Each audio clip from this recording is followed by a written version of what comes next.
So we're talking about Dorian Gray, the picture of Dorian Gray. Most recently, the last time it was actually incarnated was in the League of Extraordinary Gentlemen.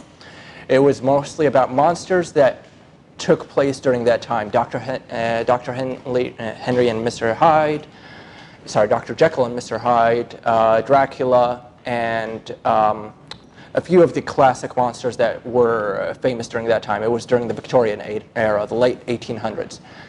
The interesting thing about that one was, though, he isn't technically a monster. His actions define him as a monster within that time, but what he did as time changed, it proved that he was corrupted, and he did go down the path of corruption, but it was mostly because he was just open to influence so easily. So he just kept on going down that path and seeing that life didn't affect him. Everything that should affect him, it only affected him because of what was happening on the portrait. So he just kept on going with it. He kept on getting advice from a hypocrite that was just saying things because he thought it was interesting or because he thought it would be worth saying, and he would take it to heart and he would keep going with it up until the portrait itself turned into the most disgusting creature on earth. It was riddled with maggots, it was scarred, it had a disgusting look on its face. It got to the point where when he wanted to resume his regular life, he was basically immortal, he wasn't aging. The only way to go on with his life and forget about that part of him was to destroy the portrait. At that point, the portrait was his soul, and he ended up dying with it. So Oscar Wilde was infamous because he actually had his story banned from being published during that time because of a lot of tones he implemented in it. Mostly was homoerotic. It was him being attracted to other men, and he had Dorian Gray reflect that to a certain extent. But because of the outcry that came out during that time of, no, this might be how you're living your life, but it's not how it's supposed to be. It's not acceptable to publish this within regular society. It can't be displayed for regular people. So they pulled it off the shelves.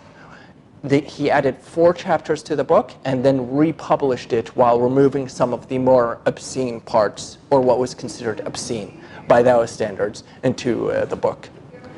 And now the book is infamous. It has some of the most intelligent conversations that everyone knows isn't true. You wouldn't believe it, but you would have to debate it just to actually get to the heart of it. Just like Lord Henry deciding once he meets someone if he's their enemy, his friend, or an acquaintance. An acquaintance he likes to know the most about, a friend just because he thinks that they might be amusing from time to time, an enemy because they might be intellectual.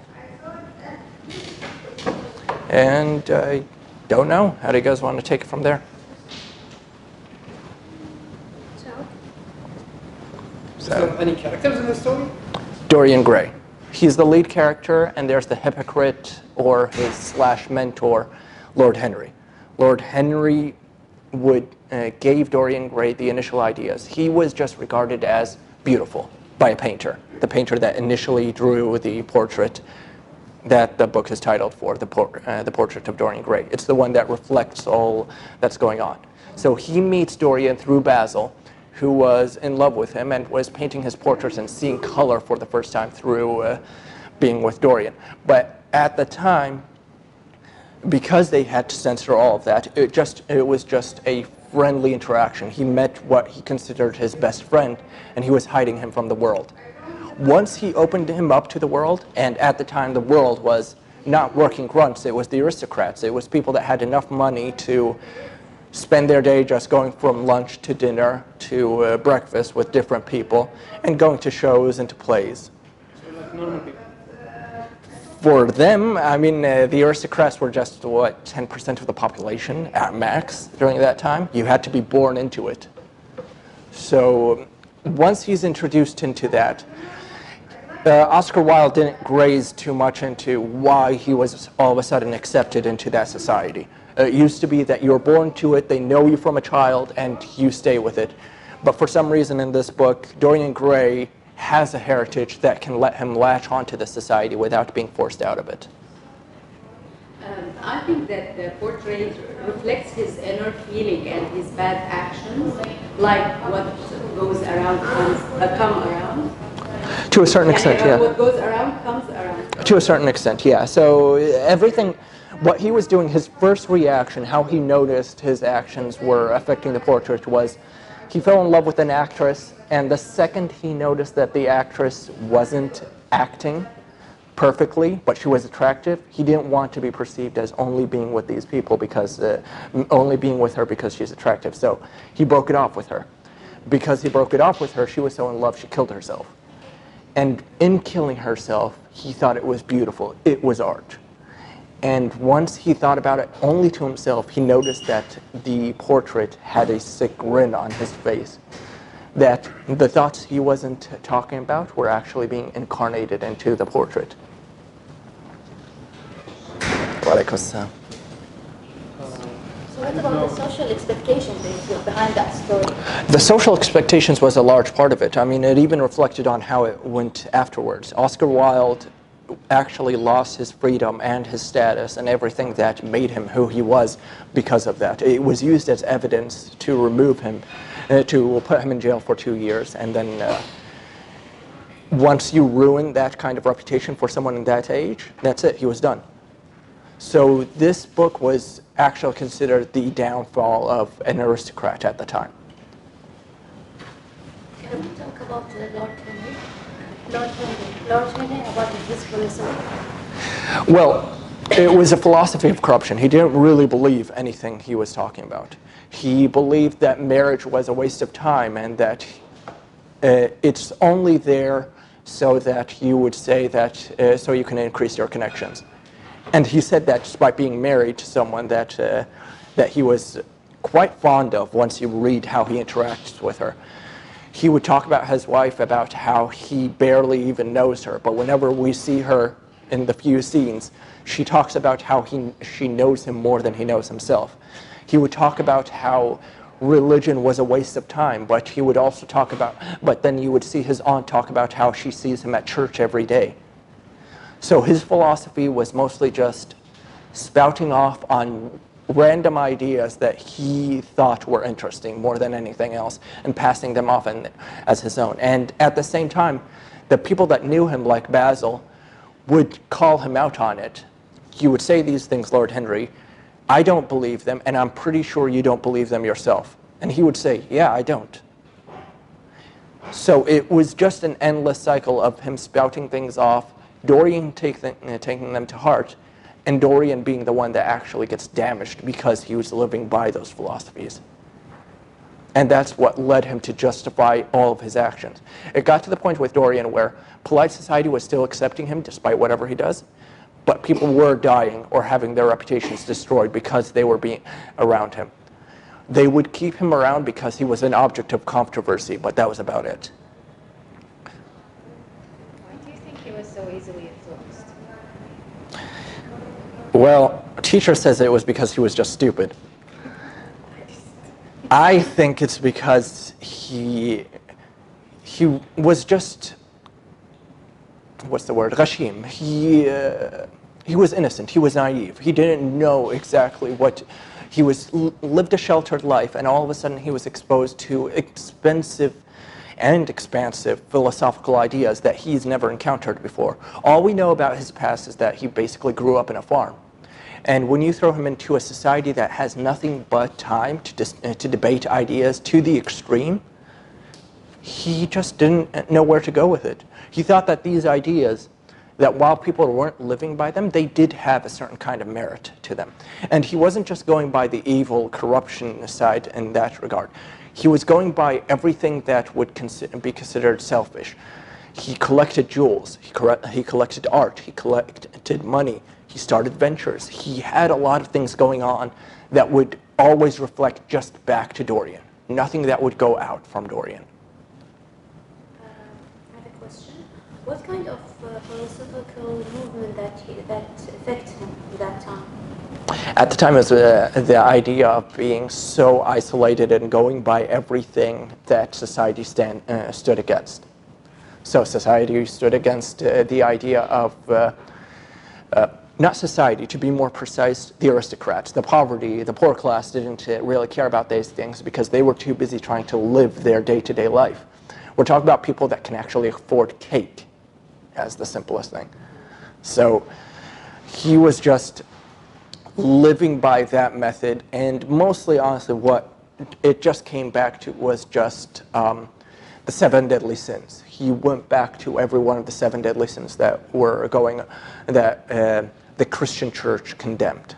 He got affected by greed, by pride, by envy, by hubris, everything that was involved in what goes against a good Catholic, he would be against. Was it Catholic or was it the English church at the time? I think it was English church, right? No, it was post the Magna Carta, so it was the English church. Okay, we're going to talk about the portrait itself. What does it affect, or what does it reflect? His inner desires, the effects that he has on his soul. So a lot of things he did had physical damage to himself if he didn't live by them, including his facial reactions. There are some smiles that you have, what they call devious smiles, that was starting to reflect. The maggots proved that he was actually being eaten alive. His soul was being eaten alive, but he wasn't getting any of that. He had no emotions as to what was going on around him. He saw nothing wrong with it. He was basically a sociopath. But the correct moral actions were living on through his portrait. So while he wasn't feeling emotionally what would happen to him, he was seeing the physical ramifications of his soul on what's going on in the portrait. So what does it represent itself, the whole book? It's supposed to be about his decay. Mostly it's just the book is it's an extreme version of the book that corrupted him to an extreme extent. The yellow book that I can't pronounce it honestly, so I'm not going to try, but it's a French book that Lord Henry gave to Dorian. The book was very minor, but it had the same idea. These 2 artists cut themselves off from the rest of society and they start to lead a selfish life. They focused themselves only on what they wanted, their own basic needs and urges. And he got that book and he was living by that philosophical idea. Look, from what I read, the papers actually at the time, the publishers condemned Oscar Wilde from naming the exact books, and he even had a fictional version of the name of that book and a fictional name for the author, which they also asked him to remove just to try to get that out of the picture. They thought this book would be a corruption to society. It's much like we still have this in effect to this day. A lot of books we have are banned. A lot of people don't understand exactly why they're banned. It's mostly just we have this basic idea of them and they're going to corrupt the society, so we can't let the society absorb them and be corrupted by them. Now, we all know that these things are in literature because they're already a reflection of society. They already exist. But it's a matter of whether or not we acknowledge them.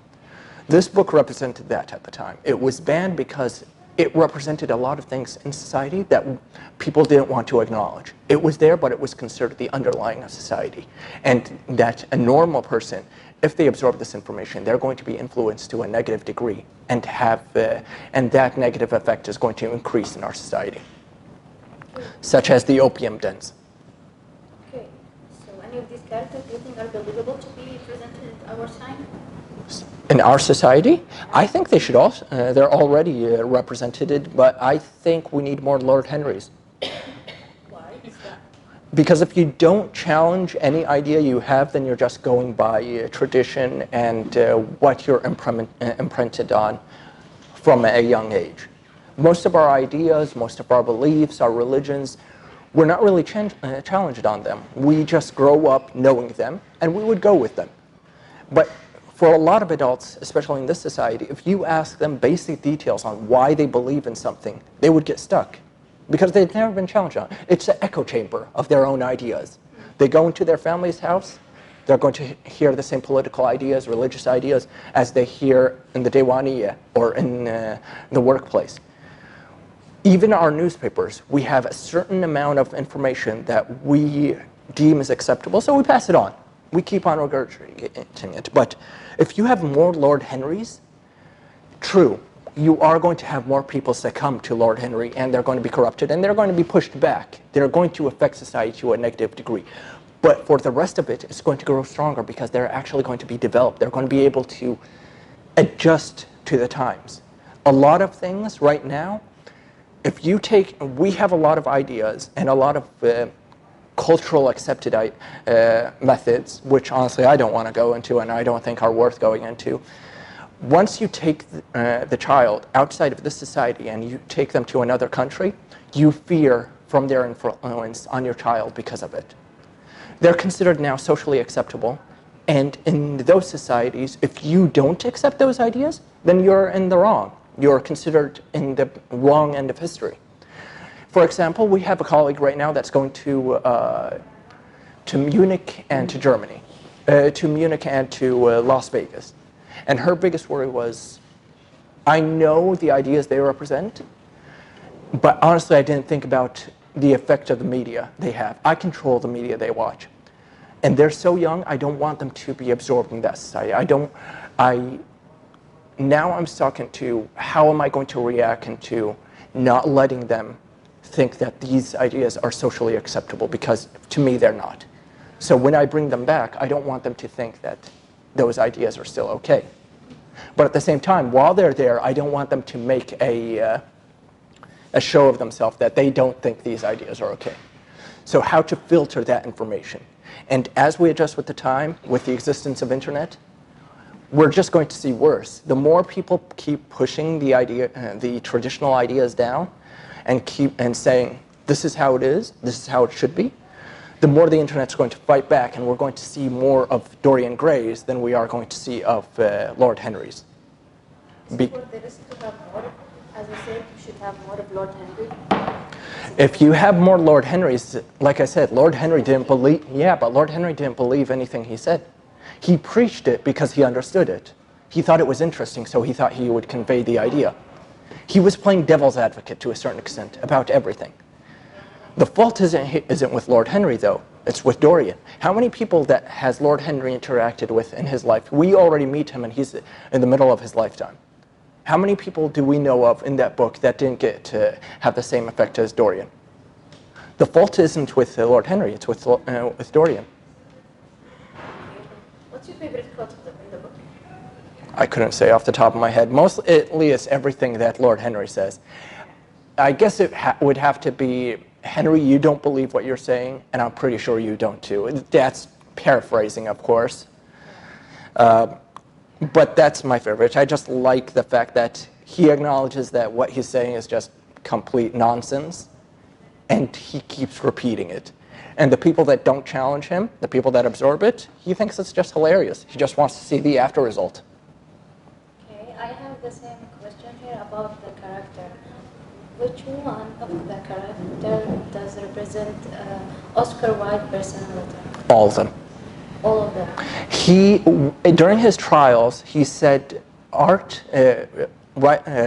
literature is a form of art. And the people that don't appreciate arts are either brutes or unintellectuals. So basically the masses. For him, he was all of the characters. He was Lord Henry spouting off things he didn't believe. He was Dorian Gray, and he was actually Dorian Gray. That's why he was in prison later on. He was doing everything that Dorian Gray is accused of doing in the book. So he was every character to an extent except Basil, because Basil was the only good one. Well, subjectively speaking. So art plays a big role in the book, right? Well, it's aristocrats. Their whole life is about art. They have nothing better to do. They don't have to worry about money. They don't have to worry about anything else. They're just exactly as we meet Lord Henry in the first chapter. He's laying down on a couch, legs on the couch, one lifted, with a cigarette in his hand and watching the smoke rings puff. That was his day. We're seeing him at the peak of decadence, the peak of aristocratic / noble decadence. While at the same time, if you read any book like Oliver Wilde's adventures, you'll see in the same time era, you have a revolution going on, the Industrial Revolution going on, and people were basically making ends meet. You had the Communist Revolution starting to brew up because people weren't able to afford to eat. Their kids were working in factories at the age of 5. So the idea is about decadence. All of these things that are considered disgusting in society come back to this book. So, any other questions? Is there a reference of the beauty, about the word beauty in the novel? Because it's Dorian. mentioned a lot, so what's his name? Dorian, he is the beauty in the novel. He's basically a god. In a lot of passages that were moved, they just talk about how gorgeous he is and how everyone in the world, even both men and women, were always taken aback and they would succumb to his effect because he was beautiful. So it was at the same time as you had Kant talking about poetry in the naturalistic sense. So it would refer back to that, the beauty of nature, the beauty of describing the Greek gods of Aphrodite, the Iliad, all of those, all the highbrow intellectual ideas at the time. So it would go back to nature to a certain extent, but he was the epitome of beauty. And his destruction, seeing how he would remain beautiful while everything else was starting to get more and more disgusting, it was the allure of everything. And did you see Beautiful body, but a bad soul. It became one. It got corrupted. Yeah.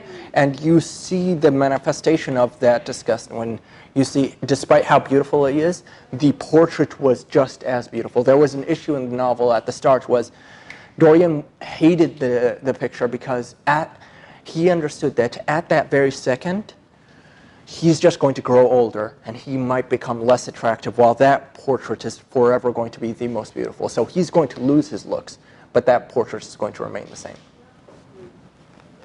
Why do you think Dorian killed Basil? He saw the portrait, he saw him.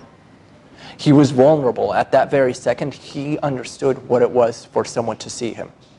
It was shame, disgust, especially seeing that shame and disgust being reflected by someone you trust, someone that you once held in high regard. He used to consider Basil his favorite pet. He adored Lord Henry, but he wanted Basil as his pet. He would sit around for hours with him, even before he's introduced to Lord Henry and the rest of society, just so that Basil would throw all these compliments about how beautiful he is, how he brings light to everything, how he enhances everything around him. You never once see Dorian reflect one single positive outcome, reaction about about Basil, but at the same time, you'll see him latching onto him, and once he's bored of him, he gets the art, he gets the connections, he starts to throw him away. Basil is even hurt by that to a certain point, that he no longer talks to him. But beginning he was fascinated by it. But that was because he had him to himself. He saw that innocence. No, but don't forget, he was an accumulation of the corruption and all the negative things in the aristocracy that he wanted to protect himself with. He was greedy about him. Basil did have some negative effects to himself. He wanted to keep Dorian to himself because he didn't want to see those negative habits being absorbed in what he considered in both a beautiful body and a beautiful soul. Not beautiful anymore. Isn't it? After meeting Henry, It still went through life. but he ended up corrupt. What's corruption? Dorian, In what regards? his soul, How? literally. Was he corrupt? Dorian, yeah. Other than the deaths, I don't see him doing anything wrong. But he was ruining everyone's life around him. No, he was the same thing as everyone around him. He was the same thing as Lord Henry to a certain extent. He was already corrupt, and people were flocking to him just like they were to Lord Henry, so they got corrupted too. To a certain extent, it becomes responsibility. Who's more responsible? Are you responsible for your actions, or is it the people that affect you? Okay. So do you think think this book is immoral? It's what? Is immoral? No, I don't think any art is immoral, no matter what it depicts. And that definition of art, of course, is subjective. Personally, I went to the Museum of Modern Arts in New York, and I saw a white painting, and I spent an hour just being so mad at the idea that there was a white painting in there, that there was this one douchebag somewhere that made millions of dollars on literally doing nothing, and that people were walking in here looking at literally no skill going, wow, this is art. I should think about this.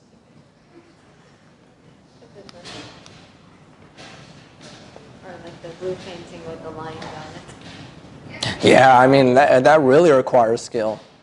Do you know how expensive those are? What's the name of the artist? But it's like I know the artist. He made an even more expensive one. It retailed at about 82 million, I think, or something. I thought it was 48 million. I don't know, maybe. I remember it was a huge, insane amount. It was black and gray. Same idea. It was just like a black square and a brown square. And in the middle, they intersect. And that's the most expensive piece of art in the world. So in this book, there is a concept of elegance, very deep. Can you explain that? You see it I don't now? think it's elegance. It's the aristocrat society basically patting themselves on the back. They're better than the brutes. They're better than the unintellectuals, as Oscar Wilde referred to them, the people that had to work day to day. These people, during the whole time, they have nothing better to do than to go from one meal to the next at each other's houses. The concept of having anything other than a servant do physical labor for you was insane. It wasn't for their class. Their idea of elegance was that I'm sitting there, I'm wearing the latest fashions, and I have the most expensive arts, and I have the most family land. They weren't even rich financially, they were rich in land. So he's trying to represent the upper class life. Yeah, but a lot of them were doing that. The Dr. Jekyll and Mr. Hyde did a better idea of that because he actually turned into a monster when he wasn't living that life. But Dorian Gray, in Oscar Wilde's case, it was Oscar Wilde acting out. It was him being a brat, basically. Like you had, you know the poet. He was considered the bad boy or something of poetry. He wrote in Moonlight, one of my favorite poems. Musician or No, it was a poet. poet? Because Moonlight is belonged to Beethoven or something. Yeah, but there was another one, British. I'm sure you would know him. He's very famous. Wordsworth, Blake, Coleridge. He was considered the badass. So Allan Poe. no, he was considered the bad boy of poetry. Anyway, I don't want to waste my time looking for it. But so yeah, the idea was you had all of them acting out in the exact same way, but the Marlowe. I'm going to pull up the name. It's going to drive me crazy, I know, but it's the same idea. It was the biggest issue that they have, or that society had at the time, with that book, was first off you had Basil clearly showing how in love he was with Dorian, and then it turned into. Everyone knows this is Oscar Wilde, and Oscar Wilde is doing this. He's living the exact life that Dorian is doing. And we're saying that we can't even print this. So why are we allowing him to continue? How long are we going to let him run around and not only do what he's doing? When it was hidden, it was okay. But now that he's going public and he's basically printing out to the masses that this is how I'm living, and everyone knows this is a reflection of him, how does that look on us? Us good Christians, that this is how this person is living. Okay, Basil refuses to exhibit the portrait. He doesn't want anyone to see it. Why do you think it's that? Because it was art. It was the same reason. Art's meant to be seen by everyone. Nope. Art is breaking open your soul to let people see it. For Basil, to a certain extent, he noticed what Dorian saw in the end. He was able to open up himself so that if someone sees it, he would see their soul. And that's literally what happens to Dorian. When someone sees the portrait, he would see Dorian's soul. So do you think it's one of the reasons that Basil refused? No, he didn't know it had magical ability. Henry meets Dorian? No, that was greed. Because he knew. He was in love with him and it was greed. He didn't want to expose him to that world because he was worried and he knew that that world is going to take him from him. That once Dorian meets that world, he's going to be abandoned. He's going to be left. Because he can sense that Dorian, it was an abusive relationship. Once Dorian gets a taste of something better, he's going to throw him aside. Because he shows clear signs that he doesn't really care about Basil. This is selfish. Narcissism. He's narcissistic. And Basil or? no, Dorian. Yeah, And superficial and reflects society. And exactly. polite society, like once he discovers that the painting, he can no longer keep the illusion of polite society, so he has to kill him off. Exactly. So he can continue like living in life. Exactly. What do you think about the end of the novel? That he's found dead and an old guy. I don't remember it per se, but I remember that he fell in love and he thought that he was going to finally be pure again, just as pure as he was before the portrait started getting destroyed. But to a certain extent, it comes down to, is a person redeemable? Are there any actions that you can take that aren't redeemable? That's it, you're done, you can't come back from. And that in itself is debatable. Personally, there's only one thing I think that would make someone irredeemable. We talked about it earlier, I'm not going to talk about it. Other than that, honestly, we've redeemed a lot worse.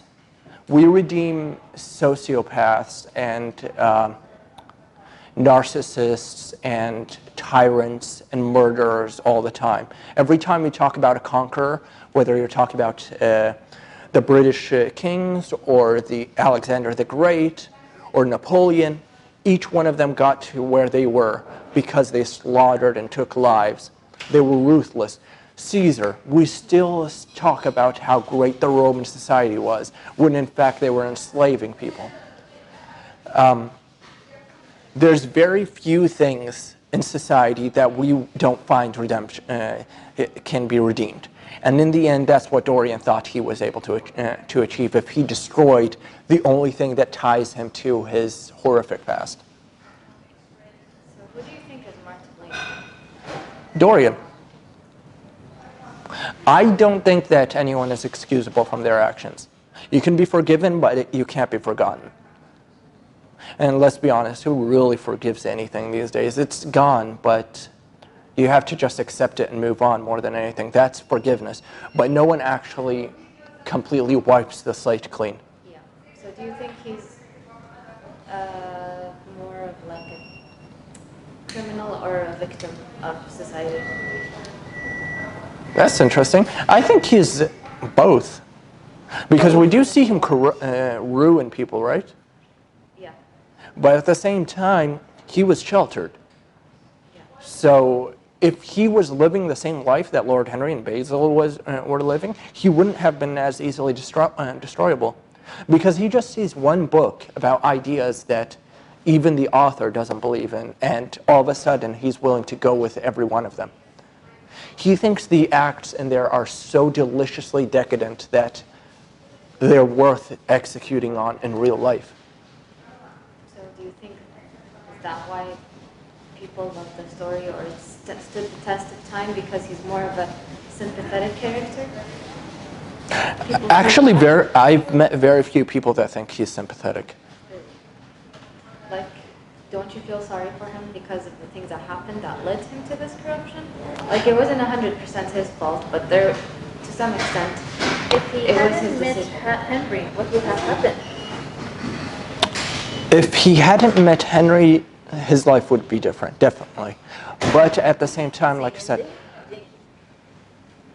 it would be different. I'm not sure if it would be the same ending, but if you're open to, I mean, you have to think about it this way. To what extent do you hold your own self accountable for your actions? Or disregard society, or your friends, or your family. To what extent do you hold yourself personally accountable for your actions? Even if you blame someone for something that happened, at the back of your head, you're going, am I to blame for this? Did I do something wrong? That's what actually keeps some people awake at night. But if he's a sociopath, he won't think of that. Well, he never thought about it till the very end, right? When he thought that he met that one pure light that can redeem him. He never thought about it once. He saw the reflection in the portrait and thought, okay, so nothing's changing with me, it's just happening with the portrait. I'm going to wrap it up and put it in the basement and lock the in the cellar. And Basically a child. huh? He's basically a child in an adult's body. Yeah. I mean, the circumstances that led him to where he was is impossible. And even, that's what my biggest problem with the book, is that they didn't justify it. Lord Henry even goes out and tells Basil once, why are you worried about him going into polite society? The only thing that's going to happen is he's going to be absorbed. At some time, his looks are going to fade and he's going to be thrown away because his novelty is over. But you have the family, the inheritance, the connections, and your art, all to keep you within polite society. You're not going anywhere. He is going to stay, he is just a temporary thing. Everyone else is going, and he's going to be disposed of pretty fast. But all of a sudden we see that glazed over when Henry meets his aunt, and she tells him, oh no, I know his mom and I know his dad. He was abandoned and he was raised by these people, by his extended family. And so I felt that was weird and a little awkward of Oscar Wilde to neglect that he established this, that I'm not sure if it was like the idea that even with minimal effect, as long as he established his novelty wouldn't wear off, he stayed there. But that was the one plot point that they didn't come back to. Because we see the years go by and his novelty is still the same to the rich society. That people were moving on, they were going to Africa, to America, to Scotland, and he was still staying in the same place. He wouldn't still be in the society that they thought would wear off. Well, to an extent, people like to always have a train wreck around. Just to watch Nothing makes you feel better about yourself than watching a monster. It was a source of gossip, and they, like I said, they had nothing better to do with their life. I mean, how long can you spend a day just looking at things you bought and talking to the same people every day? No. If we're going to talk about the reputation, he didn't care about his reputation at the end. Right. Dorian? Yeah. How so? He knows that everyone is avoiding him. Some were avoiding him. Some were avoiding him, but that's it. He didn't care. He just wanted to. He just wanted his new love. He wanted his new life. He thought that he was going to be able to get rid of it.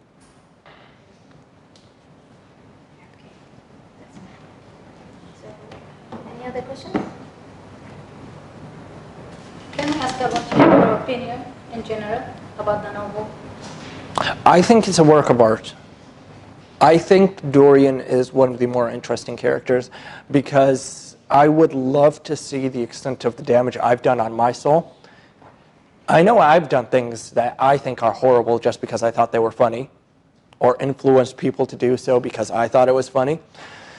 But to see someone push it to such an extreme as Lord Henry does, that is something unique. That he took the phrase craps and giggles to a whole new extent. That people were actually dying and Lord Henry was maintaining his path of constant corruption. He knew exactly what Dorian was doing, the effect that his bad advice or things he didn't believe in was doing. He didn't stop. Why do you think he didn't stop? Because it was hilarious. It was amusing to him. I mean, if I knew I couldn't put a limit on the stupid things someone was doing, odds are, to a certain extent, I'm just going to keep them around for the amusement. Dance, little puppet, dance. Okay, but what if it started affecting him? It wasn't, though, was it? Lord Henry didn't care. Lord Henry had, despite what he was saying at all times, people knew he didn't believe it. He was saying horrible things about people to their face. But they knew because of his actions that he didn't really believe it. He was always social. He was always considerate. He was loyal to his wife. He was loyal to his reputation, his family, his church. Nothing he preached actually got conveyed. For all intents and purposes, he was the perfect member of society.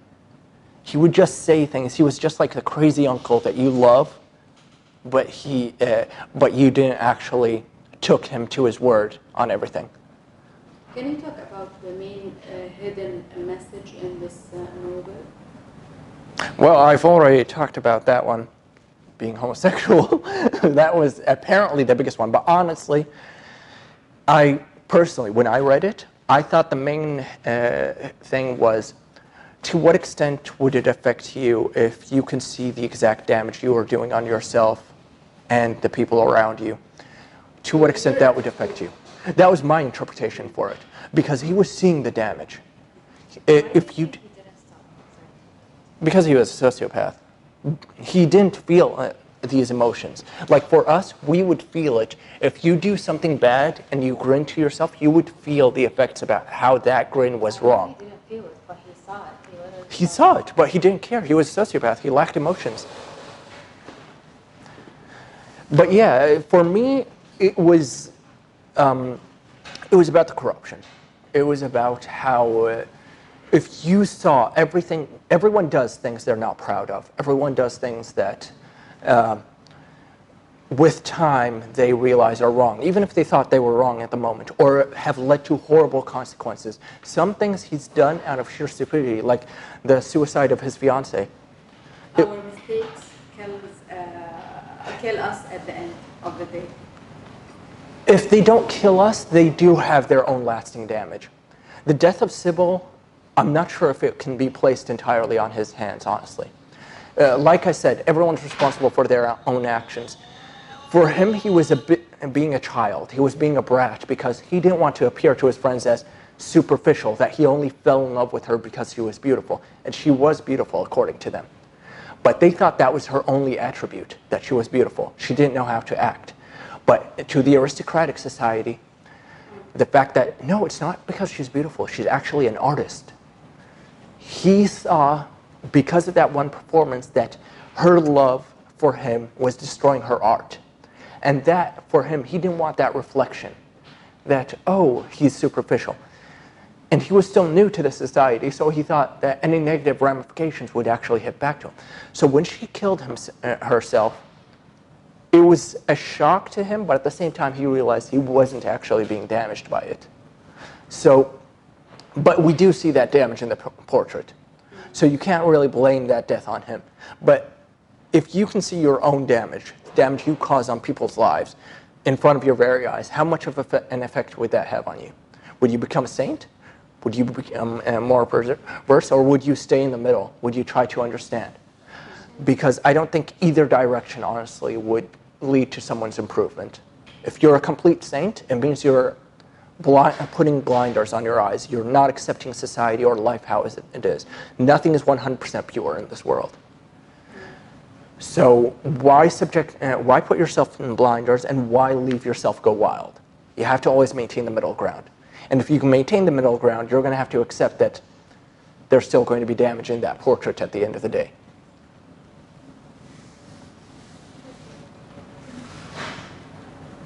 That's it. All right. Thank you for having me.